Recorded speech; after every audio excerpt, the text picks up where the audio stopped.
hill and with the stonework is trying to stop the rainwater from percolating into the building. And obviously, one of the most likely places where the rainwater is going to percolate in is from any horizontal surface. So you can see an example here in the square where there's vegetation, that you can see here. If there's vegetation growing between the stones, then it means that there's water sitting in there, and there's probably some loose material sitting on the top that provides a growing medium for the vegetation. So what we're going to do here is a little demonstration on how we can repair horizontal surfaces. So first thing to do is to make sure that all the loose material is being cleaned out. You can see through here. Can't get it all out because the stones are fairly close together, but as much of the loose material as possible to remove that. There's no point in putting new mortar back on very loose material. And this is actually not old mortar.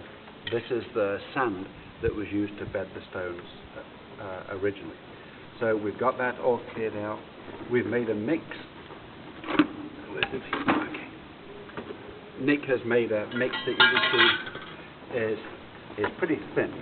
So this is quite a wet mix, and it is a mixture of the traditional 3 parts sand. In this case, we've used beach sand with a little bit of Paris in it, and volcanic sand, and also a proportion of Portland cement. Now, this is about, you need probably about 50% of the amount of lime that you use. Then you can put in Portland cement.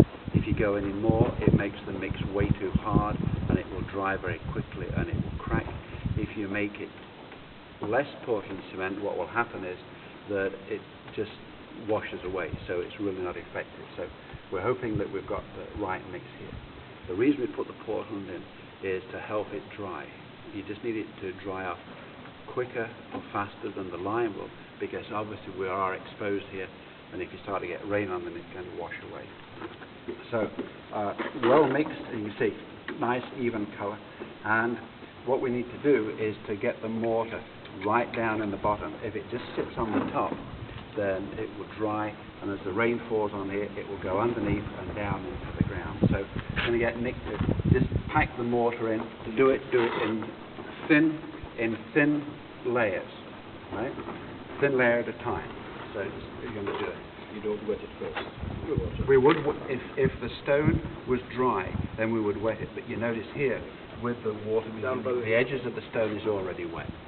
So the reason that you would make sure the stone is wet before you put the mix in is because if you don't, what will happen is the water that is in here will be drawn into the stone. So it artificially dries that mix, and that's when you start to get cracking of and the breakdown of the lime very, very quickly. So make sure the edges of the stone are wet, which they are, and so then what we're going to do is to put the thin layers in and pack it down. So this is really, actually, this is a grouting process. This is not a bedding process where you're putting 2 stones together. Alrighty. And while we're doing it, we're going to try and keep mortar off the edges as much as possible. This work is very important to the building. This work here. And when rain comes, the water won't soak down and make a soak where and mangan on this hill slide in. That's why you need more man up here to walk.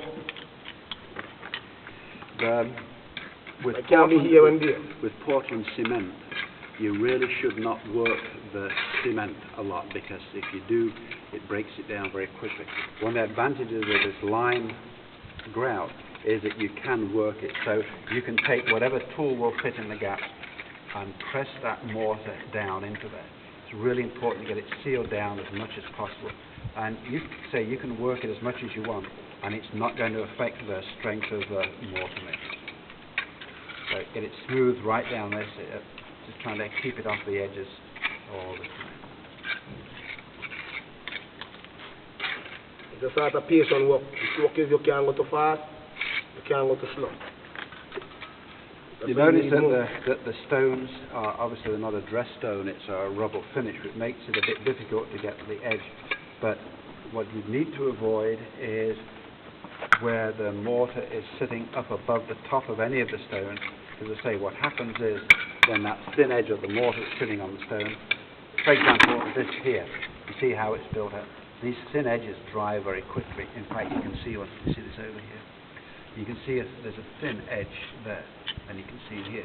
So what's happening is that the rain is actually going down under that edge, and you can see it starting to lift that. So in fact, this little piece of mortar here is actually it's decorative. It's not doing anything at all, because if you lift it up, you can see that there's the water under there.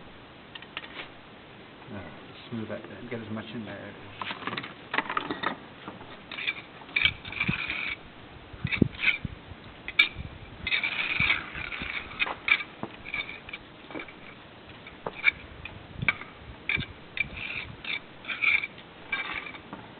So gravity is going to help that to sink down, but we push that down low to the front. Now, if we leave that like so, the sun's going to come up here, it's going to be on here, and that is going to dry very, very quickly. And what happens is when it dries quickly is that it shrinks, and that's the last thing it does that we want to have. So what we're going to do is we're going to take that, and you can use either a piece of wet cloth, piece of old towel. This is good. Paper bag. Put it over the top. Right. That's it. Like so. We'll leave that to dry. Just this wet. The bag will dry out rather than the line dry. Later this morning, Nick's going to come back, and with a brush, what you do is you take it and you brush the edge off just like so. Right? And because this here, where it's very thin, it's going to dry out first. So it's going to be very easy to brush that off. So what we've finished up with is a nice clear edge there. So not only visually does it look better, but it means that you've got no thin edge here that's going to dry out and do the same as that piece did over there. So mortar mix, a little bit the right proportion of Portland cement, clean everything out. The cement, the mortar, will not stick to soil, and because there's a lot of soil blowing in here. So clean all of that out, get it as deep as you possibly can. Use a tool to press the mortar down into the crack, clean the top off, make a neat job, cover it over, 3 or 4 hours, come back, and then uncover it, take the brush and just sweep the edges off, like so. See, you should actually be able to see the outline of the thing. Now, there is a depression here, and you would think that, well, the water's going to sit in here, and it will. It's a lot better for the water to sit in here than, and remember this is impervious, the water's going to sit in here, and it will very quickly evaporate. If it's down and it goes underneath and it gets in, then it's not going to evaporate. It'll just accumulate, and eventually, as you saw here, it will lift this off, and it has. If there's too much water, it'll get underneath the stone and it'll lift the stone off. So, done that, cover it over, there's the brush, 2 or 3 hours, come back and just clean the edge off. Okay? So I just helping you make some money. Have you pressed it down a little bit? Yeah. Yes, the back. Yeah. Yes, the back. You don't want to push it down too much, because all you do is just compress it, but it needs to be down so it's actually touching the sides. And then just leave it, it'll dry off. Okay? Because this whole time work there, that's bad work the person give you.